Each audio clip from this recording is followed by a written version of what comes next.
그가 친히 말씀하시기를 내가 결코 너희를 버리지 아니하고 너희를 떠나지 아니하리라. 볼지어다 내가 세상 끝날까지 너희와 항상 함께 있으리라 하시니라. 아멘.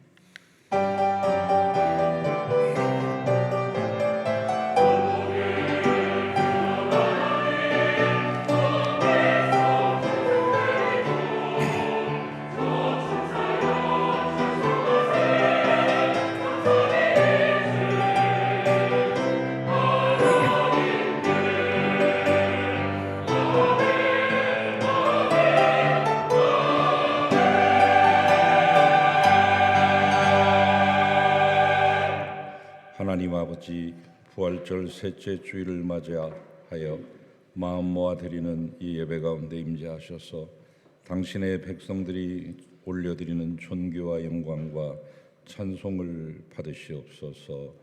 그리스도이신 예수님의 이름으로 기도합니다. 아멘.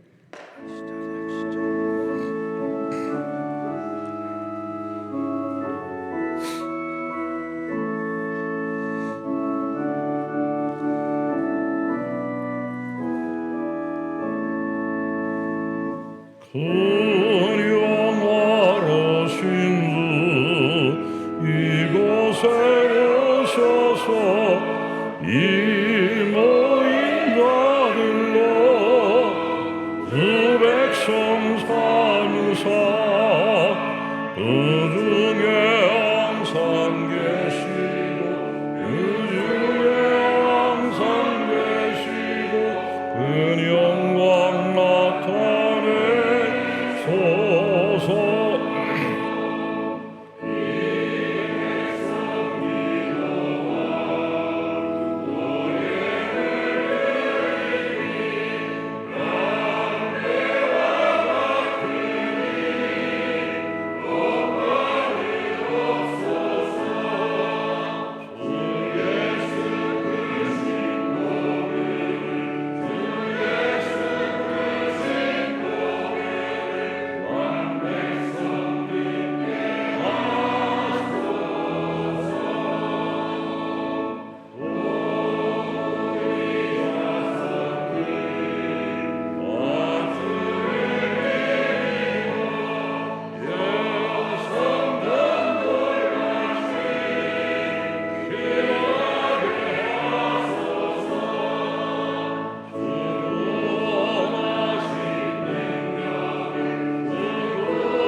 다 같이 우리의 신앙을 사도신경으로 고백하겠습니다.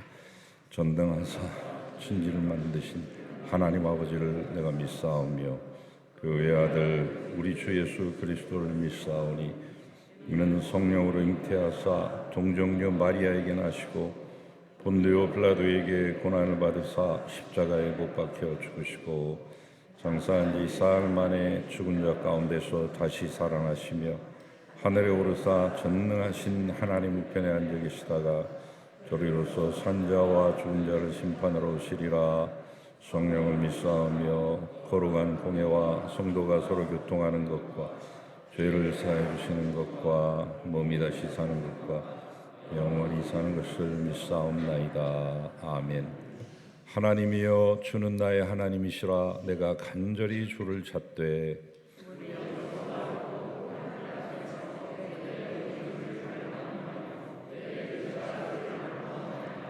내가 주의 권능과 영광을 보기 위하여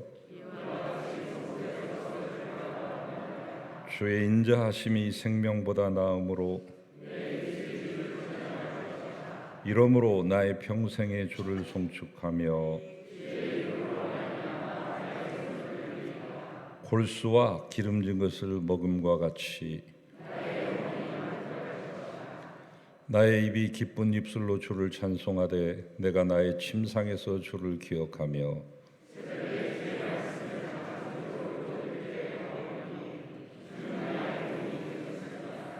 내가 주의 날개 그늘에서 즐겁게 부르리이다. 아멘. 이제 우리의 주인 되신 하나님께 우리의 죄를 다 같이 고백합시다.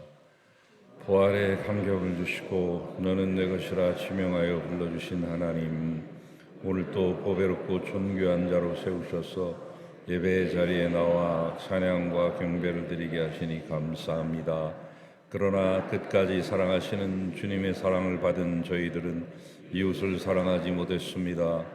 배신한 제자들에게 친히 용서와 화해의 식탁을 준비하셨던 주님의 은혜를 망각한 채 형제를 외모로 판단하고 화목을 이루지 못했습니다. 중심을 보시는 하나님의 뜻과 계획도 깨닫지 못했습니다. 오히려 도마와 같이 주님의 인도하심을 의심하며 불신앙의 모습으로 살아왔음도 고백합니다. 주님, 우리의 죄와 허물을 용서하여 주옵소서. 예수님의 이름으로 기도드립니다. 아멘. 이제 하나님과 나만이 아는 죄를 침묵으로 참여합시다.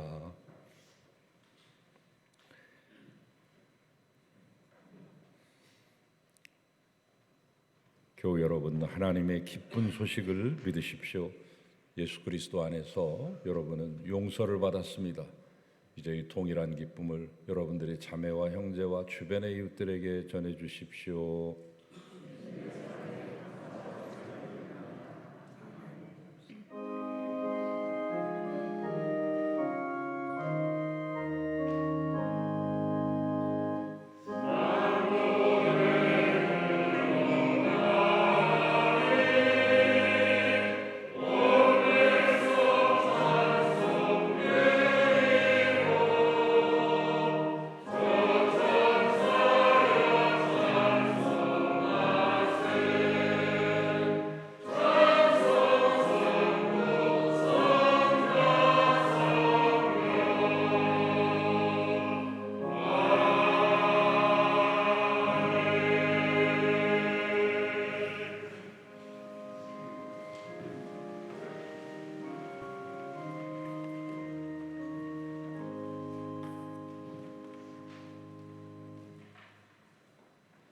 사랑과 은혜의 하나님, 부활절 셋째 주일로 섬깁니다. 이 시간 드리는 예배의 모든 순서를 주님께서 온전히 받아주시옵고 주님께 영광 돌리는 귀한 시간으로 인도하여 주시옵소서. 하나님께 기도드리는 모든 성도들의 부르짖음을 들어주시고 각각의 영혼의 위로와 평안으로 응답받게 하옵소서. 각자 처한 사정을 하나님 아버지께 고백하며 간절히 기도드립니다. 우리의 기도를 들어주시고 환난과 걱정을 주님의 말씀으로 인내하며 믿음으로 이겨낼 수 있도록 은총 베풀어 주시옵소서. 평화와 위로의 하나님, 우리에게 평화를 주시옵소서. 세상은 온통 힘으로 이기려고 하는 전쟁으로 불안합니다. 이해하고 배려하려는 마음보다 상대방보다 더 힘이 센 것을 보여주려 하고 더 강한 쪽이 내 친구인 것처럼 의시되는 세상입니다. 무엇이 올바르고 정의로운지보다 힘센 것을 뽐내는 불안한 현상입니다. 위정자들에게 지혜로운 판단을 하게 하시고 위기와 갈등이 아닌 대화와 평화를 위한 결정이 되게 인도하여 주시옵소서. 우리의 삶 또한 불안하고 걱정이 많은 상황입니다. 우리에게 위로를 내려 주옵소서. 우리의 피난처이시며 힘이신 하나님, 이러한 환난 중에 주님을 만나는 위로를 얻기 원합니다. 주의 말씀이 내가 고난을 당할 때의 위로임을 알게 하시고 말씀과 기도를 통하여 안식처 되시는 주님을 만나고 위로와 평안을 얻게 되는 은총을 베풀어 주시옵소서. 이 세상 속에서 고난과 어려움을 경험하고 있는 성도들에게 하나님의 도움과 보호하심이 함께한다는 경험과 감동을 내려 주옵소서. 하나님의 도우심과 위로가 없이는 세상을 이겨낼 수 없음을 고백하게 하옵소서. 그러한 위로를 경험하며 하나님의 말씀 속에서 기도하며 굳건히 다시 일어날 수 있는 믿음의 자녀로 이끌어 주시옵소서. 하나님 아버지, 저희들도 부자 되기 원합니다. 세상에서 온통 떠들고 있는 부자가 아니라 영혼의 부유함을 얻기를 원합니다. 성령이 충만함을 얻는 그런 부자가 되기 원합니다. 사랑과 배려와 나눔의 부자가 되길 원합니다. 세상의 물질적 욕망에서 자신을 내려놓음으로 평안을 얻기를 원합니다. 세상 것들 속에서 자유롭고 당당하고 담대한 주의 자녀로 살아가는 은총 베풀어 주시옵소서. 그 은총을 통하여 진정 주님이 보시기에 기쁜 영혼의 부자, 성령의 부자, 믿음과 사랑의 부자로 인도하여 주시옵소서. 우리는 하나님의 보호하심으로 위로를 받았고 주님이 우리의 피난처이며 힘이신 것을 고백하며 내가 여호와의 집에 영원히 거하리로다 다짐하며 살고 있는 모든 성도들에게 환난과 고난은 하나님을 만나는 감사의 시간으로 인도하여 주옵소서.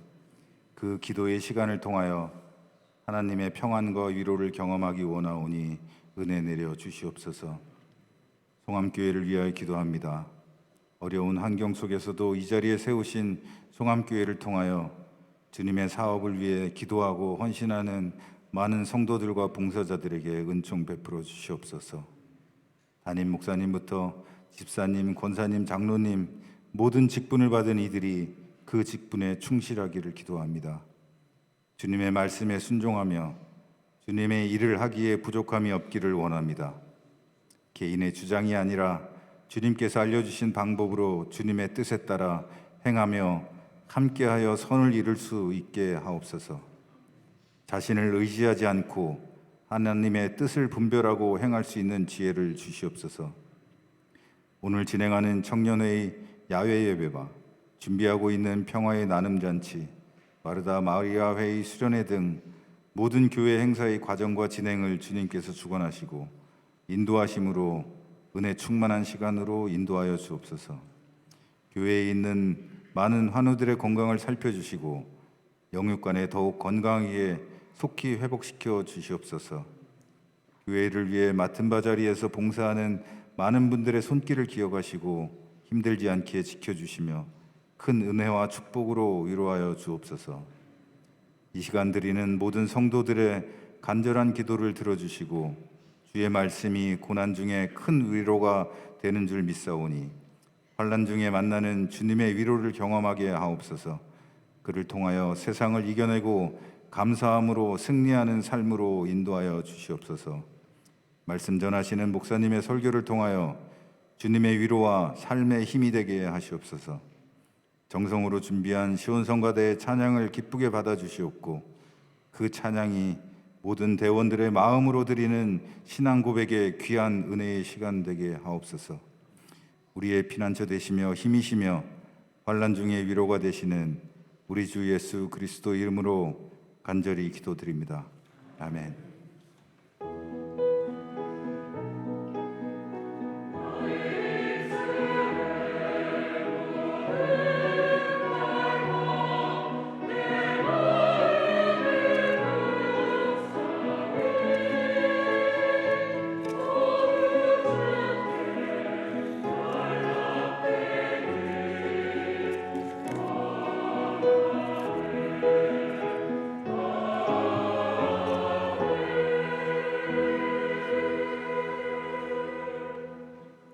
오늘도 부활절 셋째 주일을 맞습니다.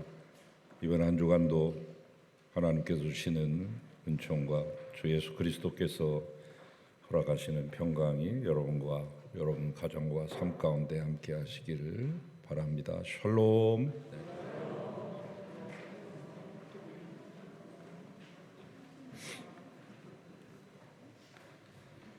지난 한 주간 동안에 백종삼 장로님, 주정도 권사님 거의 비슷한 시술과 수술을 하셨는데 심장에 관한 수술을 마치고 잘 퇴원하셔서 오늘 예배에 참여하셨습니다. 더욱더 회복되실 수 있도록 심장에 질환이 생기지 않도록 기도해 주시고, 지금도 고생하고 계시는 조봉순 권사님을 비롯한 환우들을 위해서 기도하시기 바랍니다. 지난 주중에 의정부 요양시설에 계셔서 지난 3년 동안 만나 뵙지 못했던 유정숙 권사님 기쁨으로 만났습니다. 뵙자마자 계속 우셨는데 여러분을 몹시 보고 싶어 하십니다. 많이 기력이 쇠해지긴 하셨지만 그래도 워낙 단단하신 분이기 때문에 잘 지내고 계시는 모습을 확인하고 왔습니다. 위해서 기도해 주시고, 시설에 계신 모든 권사님들과 환우들을 위해서 기도해 주시면 부탁드립니다. 역대상 7장까지 꼭 읽으시기를 바라고요. 오늘 참 아기 첫 예배 드리는 가정이 있습니다. 정연우 집사님, 이정현 집사님 가정에 선물로 주신 우리 이현이 아빠 엄마 손을 잡고 왔는데요.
보통은 우는데 울지도 않네요.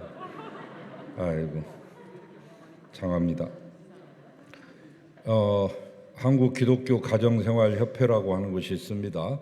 새가정이라고 하는 책을 수십 년간 펴왔고, 범교단적인 그 에큐메니컬 단체인데, 또 여러분 연말이 되면 가정 예배소를 사시잖아요. 그 가정 예배소를 펴내시는 곳이기도 한데, 많은 귀한 일들을 해온 단체죠. 거기에서 2023년 가정평화상 교회 부문에 우리 교회를 선정해서 상을 준답니다. 제가 싫다고 했는데도 기회히 받아야 된다고 그래서 받게 되었어요. 이번 금요일 경동교회에서 하게 됩니다. 왜 주냐고 물어봤더니 지난 25년 동안 사랑의 식사를 한 번도 끊이지 않고 어려운 가운데서도 계속 이어오는 그 이웃사랑의 모범을 보여주었기 때문에 시상을 한다고 합니다. 여러분 그동안도 여러분 함께 해주셔서 감사하고, 이번 기회를 통해서 사랑의 식사에 더 많이 관심 가지시고 또 봉사까지 하시면 감사하겠습니다.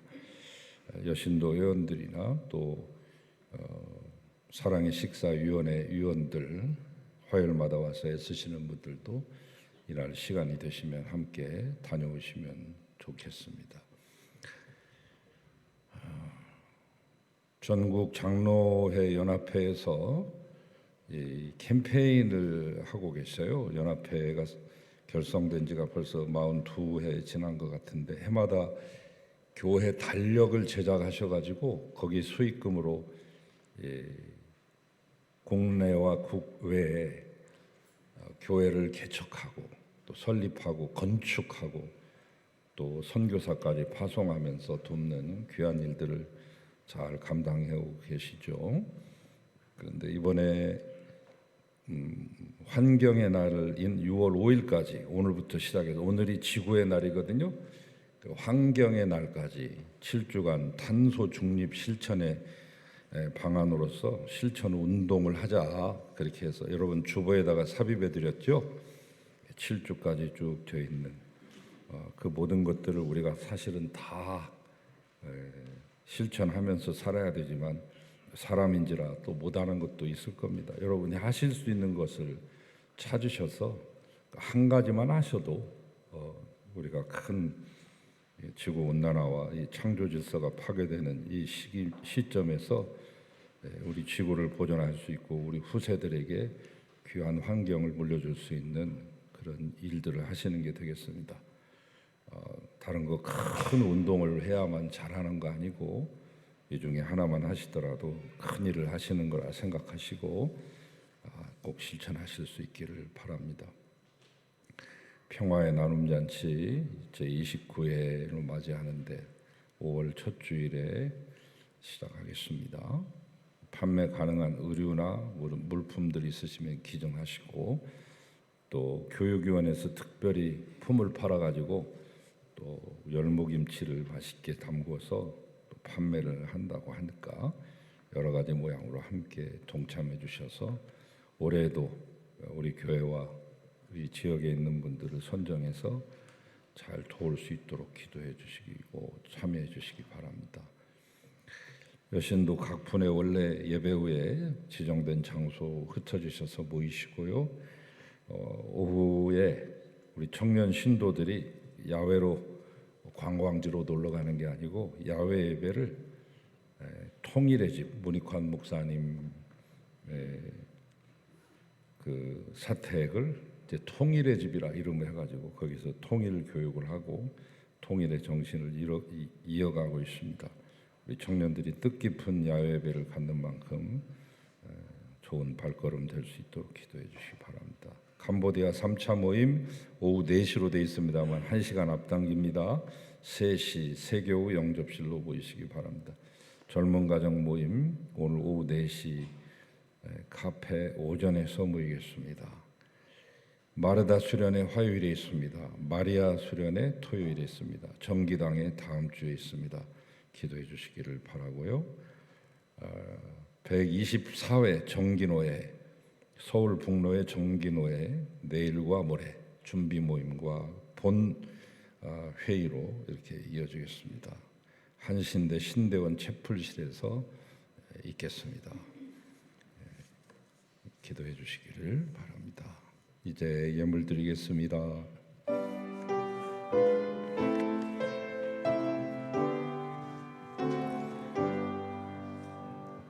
나의 보아 드리니 주여 받아주셔서 하늘나라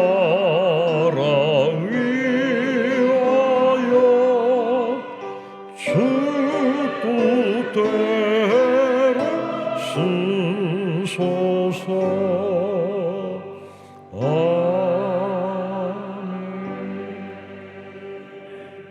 하나님의 크신 은혜에 감사하며 예배하는 중에 예물을 드립니다. 받으소서. 부모님을 축도하며 강단에 꽃꽂이로도 올려드립니다. 받으시고 아름답게 사용하시며 하나님이 모든 분들에게 복의 복을 덧입혀 주시옵소서. 하나님 세상이 앗아갈 수 없는 참된 복을 더하여 주시옵소서. 주님에 대하여 참된 부자가 되게 하여 주시옵소서. 필요한 모든 물질도 허락하시고 건강의 복 또한 관계의 복도 나리시옵소서. 하나님 하늘의 신령한 복과 땅의 기름진 복도 더하시고 이들의 심령이 물된 동산 같게 하시며 어디를 가나 무엇을 하나 형통케 하소서. 예물이 쓰여지는 곳에는 하나님의 뜻대로만 쓰여지게 하시고 하나님의 나라 확장되며 주의 사역의 지경이 넓어지게 하시옵소서. 예수 그리스도 이름으로 축복하고 기도하나이다. 아멘.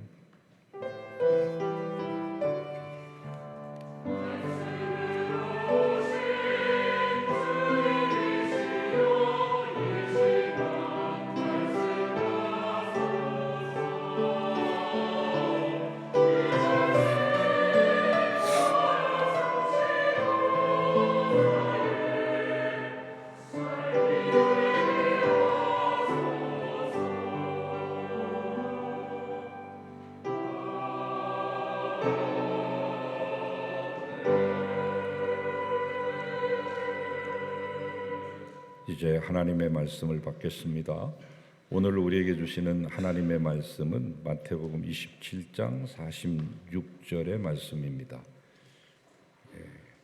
한 절인데 우리 다 같이 한 목소리로 합독하시겠습니다.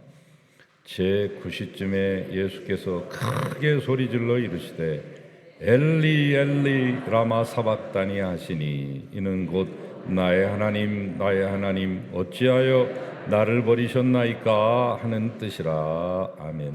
주님의 말씀입니다.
아멘.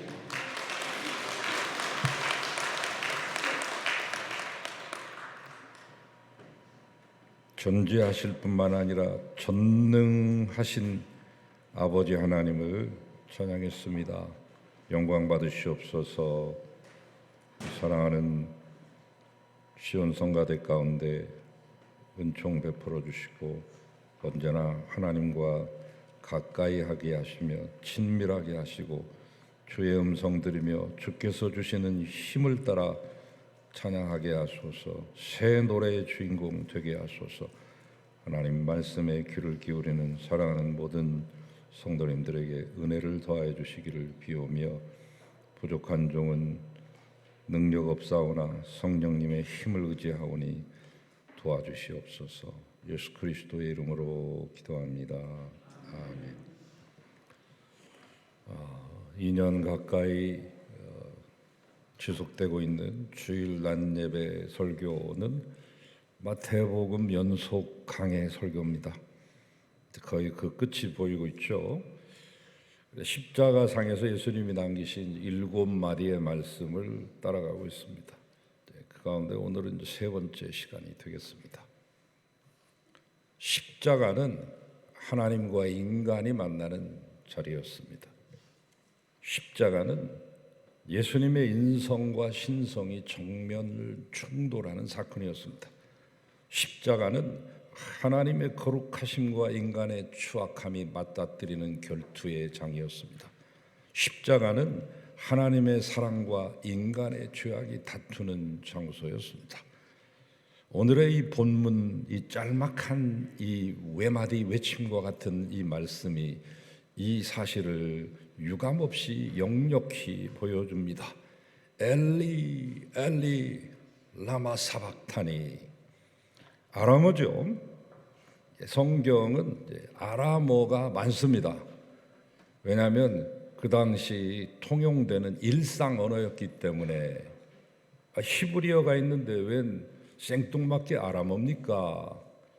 일제시대 35년을 지내는 동안 반세기도 안 되는 동안에 다 일본말로 가르치고 일본 식민사관으로 우리를 세뇌시켰기 때문에 가스라이팅 된 거죠. 네. 그루밍 된 거죠. 그래서 저희 할머니도 1910년대 출생이신데 거의 말씀하시는 용어가 일본말이었습니다. 일본말 빼놓고는 말이 안 되는 거예요. 건축 현장에 가면 아직도 그 일본 용어가 아니고서는 서로 말이 통하지 않을 정도가 되었습니다. 불과 35년 통치했는데. 그런데 이스라엘 백성들은 저 바벨론 땅에 70여 년간 포로 생활하고, 그리고 이 아람어라고 하는 것이 BC 300년부터 AD 650년 거의 1000년의 세월에 이르는 동안에 그 근동 지방의 공통어예요. 모두가 다 아람어를 쓰지 않고서는 상업을 할 수 없고 일상생활이 불가능했기 때문에 예수님도 아람어를 사용하신 것입니다. 또 Passion of the Christ라고 하는 영화가 위대한 업적을 남긴 것은 고정을 통해, 철저한 고정을 통해 당시 아람어로서 모든 배우들의 대사가 아람어로 이루어졌다는 것이죠. 예수님이 겟세마네에서 체포되어서 돌아가실 때까지가 약 12시간인데 12시간 동안에 그 예수님의 행적을 추적하면서 모든 대사가 아람어로 이루어졌다는 것. 저 엄청난 공력이 들어간 거죠. 배우들도 그 고생께나 한 것이죠. 아람어, 성경에 나타나는 마라나타도 아람어고 겟세마네도 아람어입니다. 에바다도 아람어입니다. 메네 데겔 우바르신도 아람어입니다. 라가라고 하는 단어도 아람어고 맘몬도 아람어입니다. 랍오니어라고 하는 것도 아람어죠. 코르반 아람어죠. 호산나 아람어죠. 지명에 있어서, 인명에 있어서 아람어가 엄청난 비중을 차지하고 있습니다. 지명도 뭐 그렇습니다만 사람 이름도 보아너게, 야곱과 요한이 불의 사람들 아닙니까? 성질이 불같아가지고 우레의 아들이라고 하는 모아너게도 아람어죠. 돌로메의 아들이라는 뜻이죠. 바라바, 디메오의 아들, 다 아람어입니다. 그래서 예수님이 그냥 갑자기 아람어가 생각나서 하신 말씀이 아니라 일상 용어로 하신 말씀이에요. 엘리 엘리 라마 사박다니도 갑자기 영감이 떠올라가지고 멋진 말 하고 죽어야지 하고 작정하시고 뱉으신 말씀이 아니라 평상시 쓰는 언어로 말씀하신 것을 기록해 놓은 것이죠. 이 말을 번역한 즉 나의 하나님 어찌하여 나를 버리셨나이까 라고 하는 뜻이죠. 아마도 이 말씀보다 더 인간 예수의 고뇌를 더 깊이 나타내주는 말씀은 없을 것입니다. 그래서 어떤 분들은 이 말씀이 예수님이 하나님께 철저히 실망해가지고 믿음을 잃어버린 나머지 뱉은 말이다, 운명 직전에 하나님으로부터 버림받았다는 이 절체절명의 위기와 절망감 속에서 하나님에 대한 신뢰를 포기한 증거 아니냐, 이렇게 말하는 분도 있습니다만, 그러나 그것은 하나만 알고 둘은 모르는 잘못된 해석. 이 말씀은 푸념이나 한탄이 아닙니다. 이 말씀은 하나님을 향한 원망이나 불만이 아닙니다. 불신앙의 표식이 아닙니다. 반대로 우리를 죄와 죽음으로부터 구원하시기 위해서 철저히 하나님으로부터 버림받아야만 했던 예수님의 그 모습을 우리에게 그대로 보여주며 일찍이 이사야 선지자를 통하여 700년 전에 예언됐던 그 예언의 성취가 이루어지고 있는 장면이죠. 매우 극적인 장면이며 위대한 장면입니다. 눈물샘이 있다면 눈물샘을 꼭 터뜨려야만 하는 대목이 되겠습니다. 이 말씀은 사실 예수님이 지어낸 말씀이 아니고 일찍이 다윗이 어렵고 힘들었을 때 절체절명의 위기 가운데, 풍전등화의 위기 가운데서 사방팔방이 다 막혀버린 사면초가의 위기 가운데서 하나님께 부르짖었던 그 탄식을 시편 22편 1절의 말씀을 그대로 따와가지고 고스란히 글자 하나 빠지지 않고 인용한 것이죠. 내 하나님이여 내 하나님이 어찌 나를 버리시나이까, 어찌 나를 멀리하여 돕지 아니하시며 내 신음하는 소리를 듣지 아니하시나이까. 나를 버렸다고 부르짖는 시편 22편 기자인 다윗의 절규는 한낱 믿음 없는 사람이 내뱉는 소리가 아닙니다.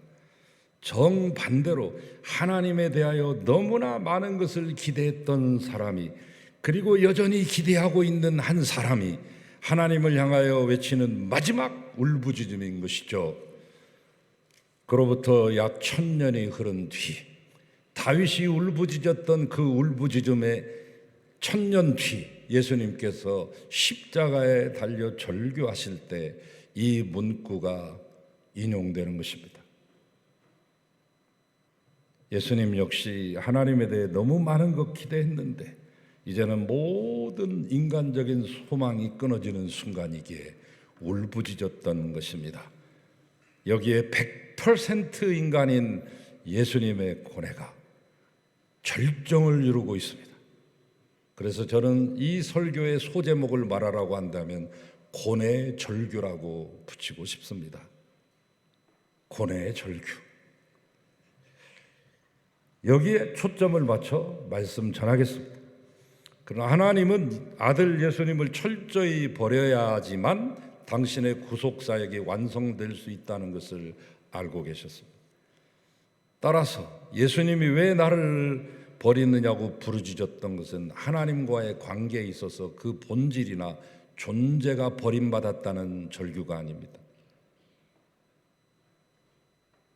하나님 아버지하고 아들 예수님의 본질적인 유대 관계는 그대로 유지되고 있습니다.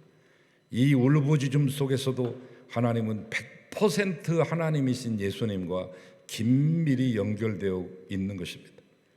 다만 인간을 구원하기 위한 한 일시적인 과정으로서 하나님하고 예수님 사이에 이 연결의 고리가 끊어지는 것입니다. 교제가 펠로우십이 일시적으로 끊기는 상태에 들어가게 되는 거예요. 예수님은 그걸 견딜 수가 없는 것이죠. 왜? 장세 때도 함께 하셨고 장세 이전에도 함께 하셨으며 장세 이후로도 함께 하시고 지금까지도 같이 했던 아버지와의 이 결속과 이 교제가 끊기는 그 순간이 오기 때문에 참을 수 없는 고통, 육체적인 고통도 멸시도 정신적인 고통도 참아낼 수 있었지만 이 영혼의 고통, 하나님과 단절의 그 고통만큼은 참기 어려우셨던 것입니다. 그러므로 십자가는 하나님이 하나님을 버리신 장소예요. 하나님이 하나님을 버린 장소가 십자가입니다. 베드로전서 3장 18절은 말씀합니다. 그리스도께서 한 번 죄를 위하여 죽으사 의인으로서 불의한 자를 대신하였으니 이는 우리를 하나님 앞으로 인도하려 하심이라. 죄 없으심에도 불구하고 우리의 모든 죄를 뒤집어 쓰신 채 죽기까지 하나님으로부터 버림받아야만 했던 예수. 저는 이 표현이 마음에 드네요. 뒤집어 썼다. 죄를 대신했다고 하는 말보다 이 뒤집어 썼다라고 하는 말이 가장 예수님의 대속을 설명해 주는 우리말이 됩니다. 뒤집어 쓰셨어요.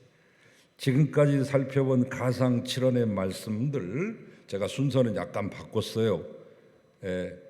세 번째 하신 말씀은 어버이 주일에 써먹으려고 뒤로 좀 미룬 겁니다. 사실은 그게 세 번째 와야 돼요. 오늘 해야 되는 건데 제가 순서를 바꿨어요.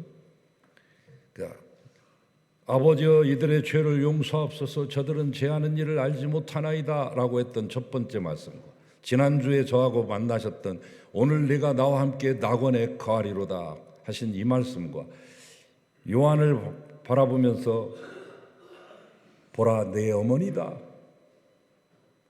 마리아를 바라보면서 보십시오 당신의 아들입니다 라고 말했던 이 세 번째 말씀은 모두 밝은 대낮에 이루어져요. 그런데 오늘 녹한 이 말씀 엘리 엘리 라마 사박다니를 비롯한 나머지 네 말씀은 어둠 속에서 뱉은 말이에요.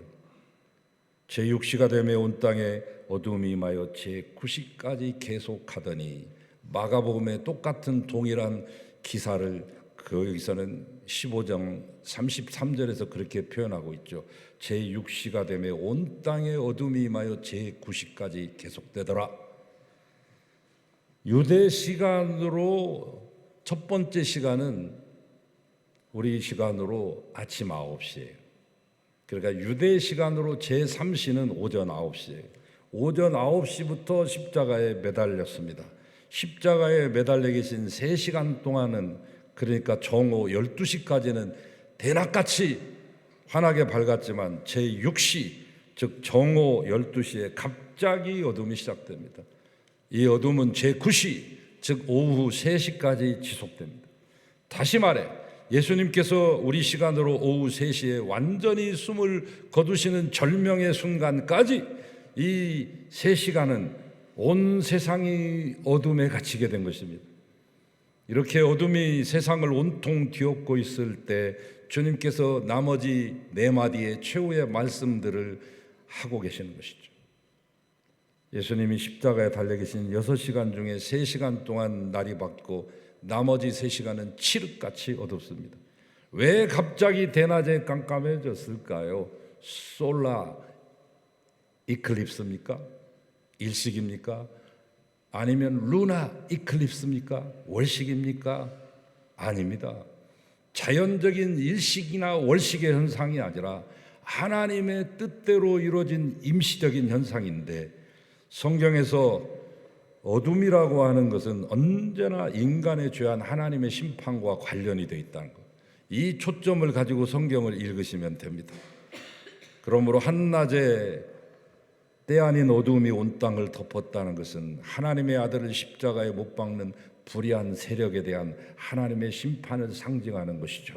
아니 더 나아가 사악한 인류 전체에 대한 하나님의 진노를 의미하는 것이죠.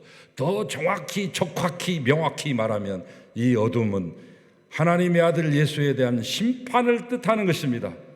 이게 무슨 말입니까? 십자가에 달리신 예수님은 자기의 죄 때문에 십자가를 지신 것이 아닙니다. 우리의 죄를 온팍 뒤집어 쓰고 우리가 이 죄에 대한 형벌로 마땅히 치러야만 되는 치욕과 고난과 죽음을 맞이하신 것이죠. 그러므로 우리는 항상 예수님을 생각할 때 이사야서 53장 5절 6절 말씀이 늘 떠올라 있어야 됩니다. 늘 머릿속에서 맴돌아야 됩니다. 내 입가에서 맴돌아야 됩니다. 그가 찔림은 우리의 허물을 인함이요 그가 상함은 우리의 죄악을 인함이라. 그가 징계를 받음으로 우리가 평화를 누리고 그가 채찍에 맞음으로 나음을 입었도다. 우리는 다 양 같아서 그릇 행하여 각기 제 길로 갔거늘 하나님께서는 우리 모든 죄악을 그에게 담당시키셨도다. 한낮에 어두움이 온 천지를 뒤덮었던 그 3시간, 이것은 예수님께서 우리의 죄를 뒤집어 쓰신 시간입니다. 그 어둠의 3시간은 인류 모든 사람들의 죄를 온팡 뒤집어 쓴 시간입니다.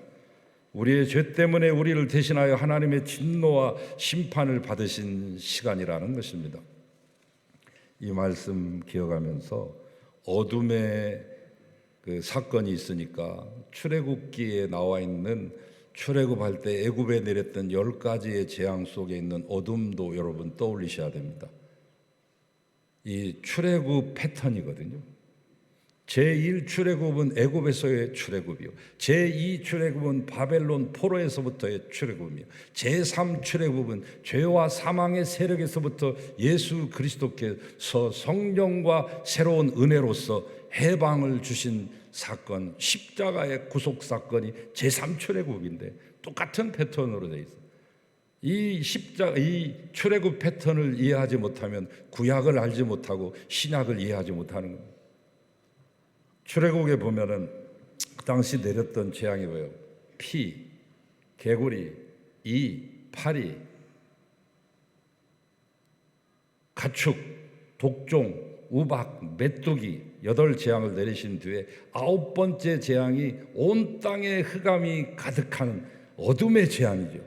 그 뒤에 이어지는 것이 애굽 땅 전역에 있는 애굽의 모든 장자들이 다 죽어가는 10번째 재앙이 이어지는데, 여러분 10번째 재앙 때는 애굽에는 재앙이지만 유대인들에게는 축복이 되고 해방이 되는, 구출되는 6월절의 사건, 어린 양의 피를 문설주와 인방에 발라서 이스라엘 사람들이 모두 구원을 얻는 사건이 발생하죠.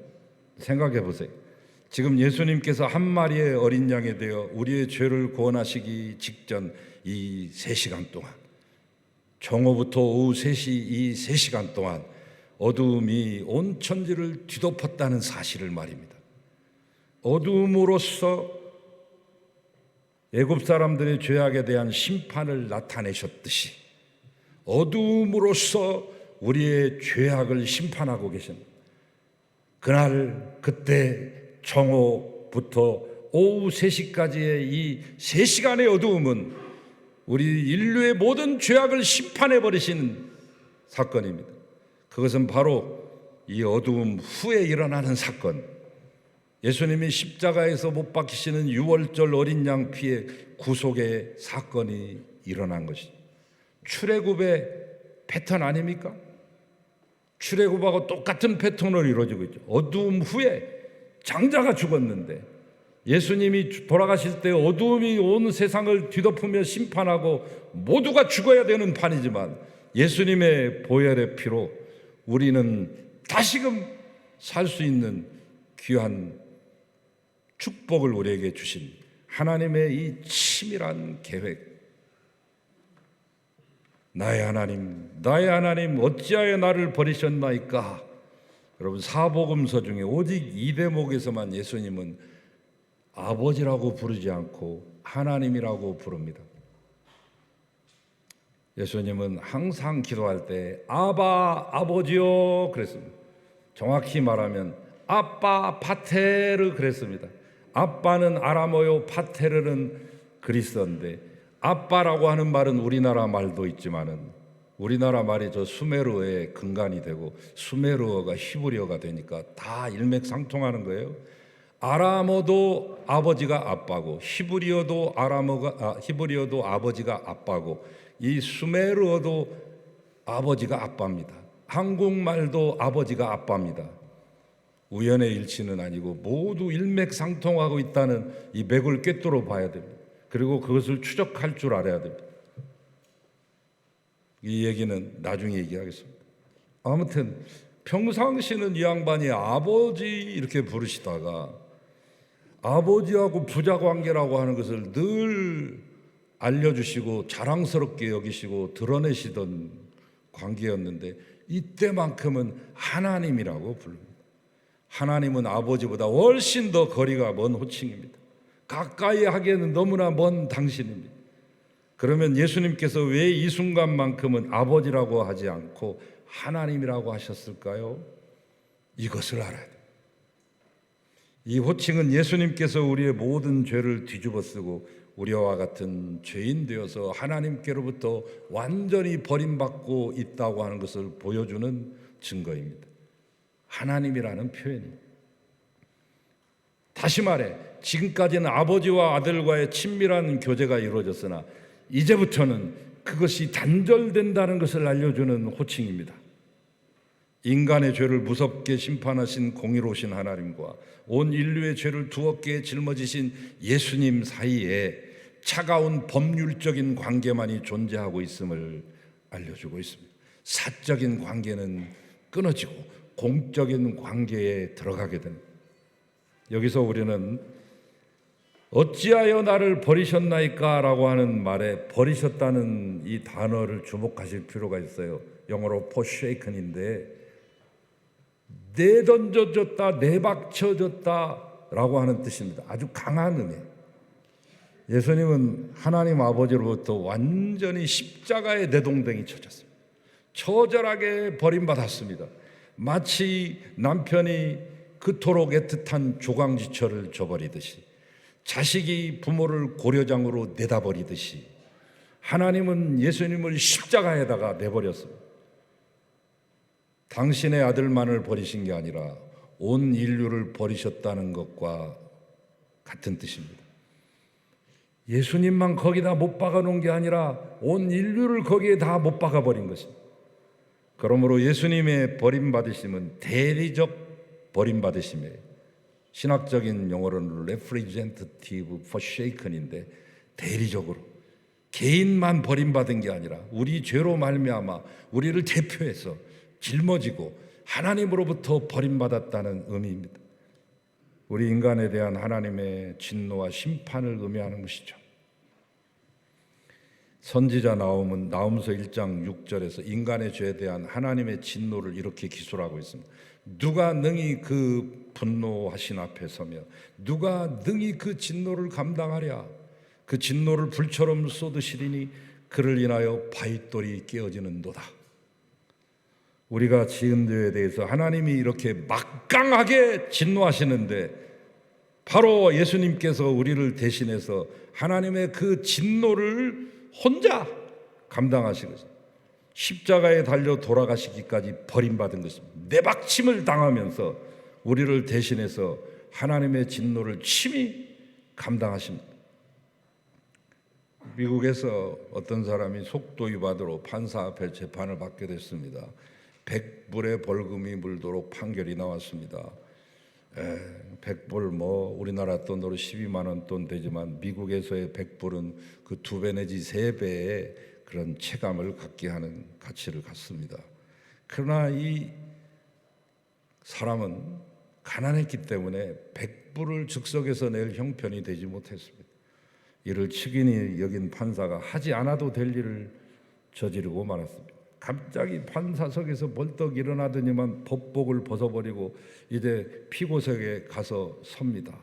그리고 자기 지갑에서 주섬주섬 뭘 꺼내더니 100불을 채워가지고 그 남자 대신 내줍니다. 그리고 다시 판사석으로 가서 벗어놨던 법복을 입고 앉습니다. 그리고 그 남자 대신 벌금을 받았다고 선포합니다. 됐습니다. 피고 벌금 100불 내주셔서 감사합니다. 자, 이제 당신은 죄가 없습니다. 자유롭게 집으로 돌아가십시오. 이 이야기를 주목하십시오. 싫어합니다마는 오늘의 이 말씀하고 똑같은 거예요.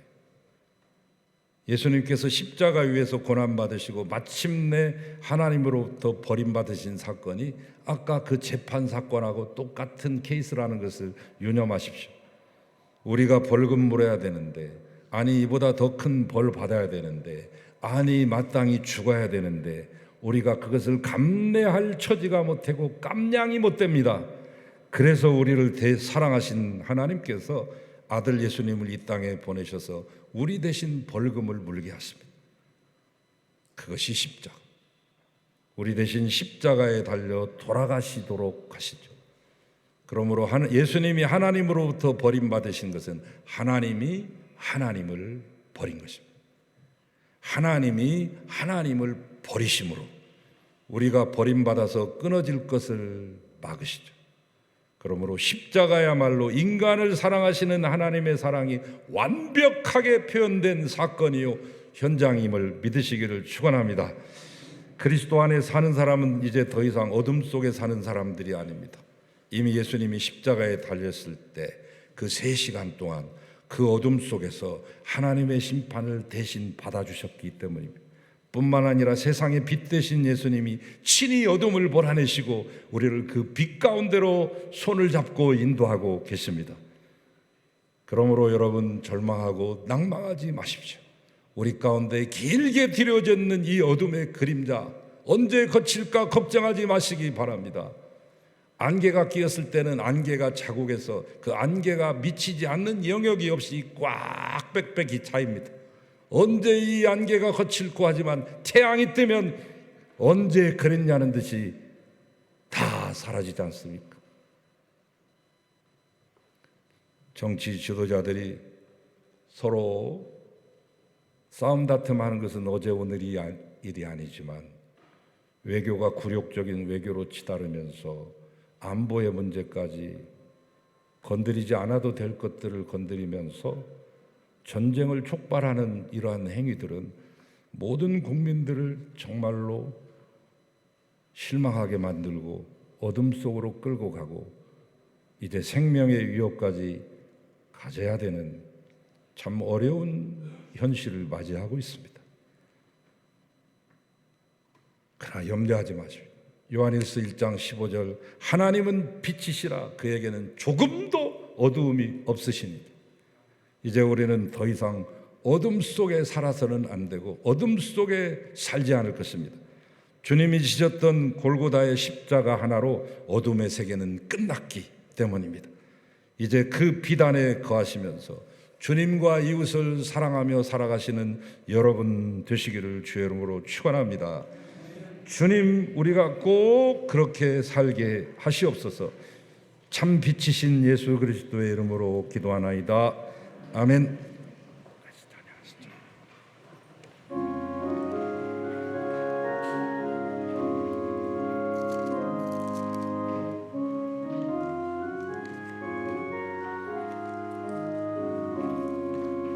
주의 사랑 비칠 때 기쁨 오네 근심 걱정 물러가고 기쁨 오네 기도하게 하시며 이미 한 것 물리쳐 주의 사랑 비칠 때 기쁨 오네 그 큰 사랑 내 맘속에 충만하게 비칠 때 찬송하네 그 큰 사랑 내 맘속에 평안과 기쁨 주네 그 큰 사랑 그의 사랑 비칠 때 이 세상은 아름답고 활기차게 다 변하네 화평중에 내 영혼 영광스런 새 생명 다시 찾게 되었네 그 큰 사랑 그